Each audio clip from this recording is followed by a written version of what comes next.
Hello and welcome back to the channel. I'm Entity Frost, a professional 2.6 Hog coach, and in this video I'm going to be analyzing a matchup that's pretty hard for 2.6 Hog players. It's going to be 2.6 Hog versus Electro Giant. So let's get started.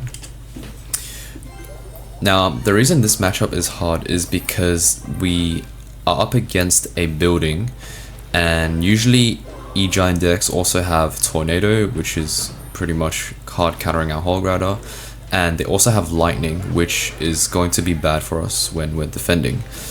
However, we can overcome these hard counters by learning how to cycle properly and also how to bait out their building.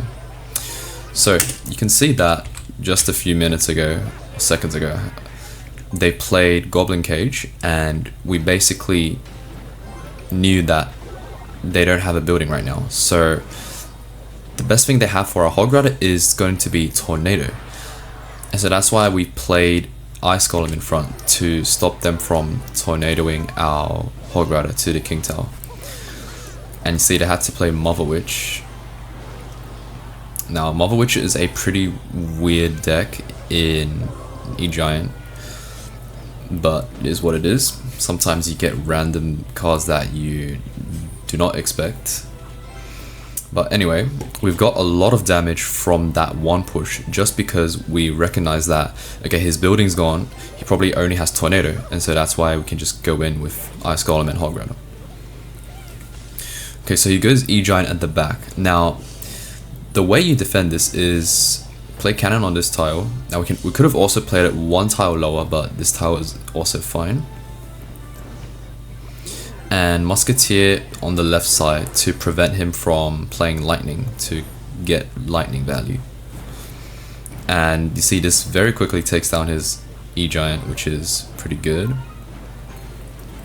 Now we're going to play Ice Golem to see if he plays anything. Yep, so he plays his Goblin Cage, and now we can just fireball that. And yeah, now he has no building again. But we're not actually going to go in for Hog Rider because he's just going to Tornado. Okay, so that Mother Witch was pretty good, but it doesn't really do anything because it was just free skeletons, so it's not like he's getting massive value.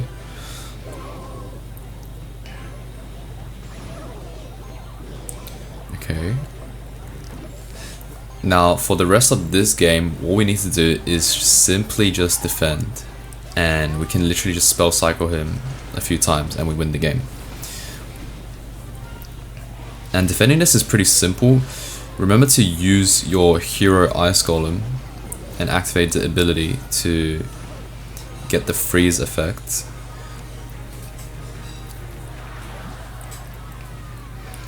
And we're simply just going to spell cycle. We don't actually need to go in with Hog Rider because we can simply just spell cycle and there's nothing you can do about that. Whereas if we went Hog Rider, we could mess it up and like maybe give him a counter push, but most likely not, and we're just gonna fireball and log. And that's pretty much how we win the game.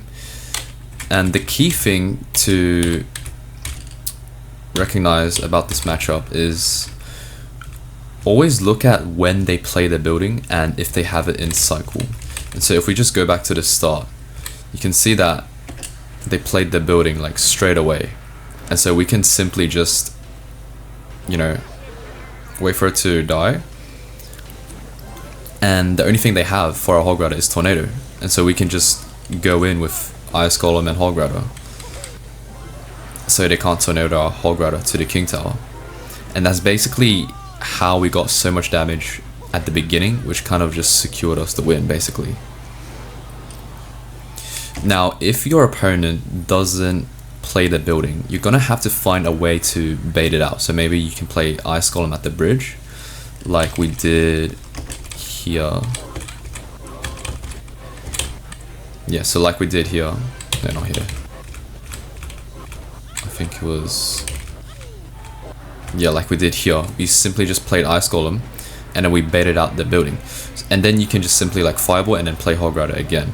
But of course in this case we didn't need to because we can just spell cycle his tower anyway. And so the main thing is wait for his building to die, or you can like bait it out, and figure out what his other defensive options are for your Hog Rider. So Tornado, right? And then just simply play your Ice Golem in front of your Hog Rider so he can't Tornado it. And for defense, always just remember to space out your Cannon and Musketeer like this so he can't get lightning value. And then it's pretty straightforward if you know these like simple principles. The most common reason I think like 2.6 Hog players mess up this matchup is because they just play Hog Rider at the bridge like blindly when their opponent has a building or like Tornado, which is just not good because we don't achieve anything with that. And secondly, it's because they don't space out their Musketeer and building enough, so our opponent can just lightning both of them, and then we're just left with nothing to defend his E-Giant and we just get crushed. But yeah, that's the matchup against Electro Giant. If you enjoyed this video, make sure to like and subscribe, and I'll see you in the next one. Goodbye.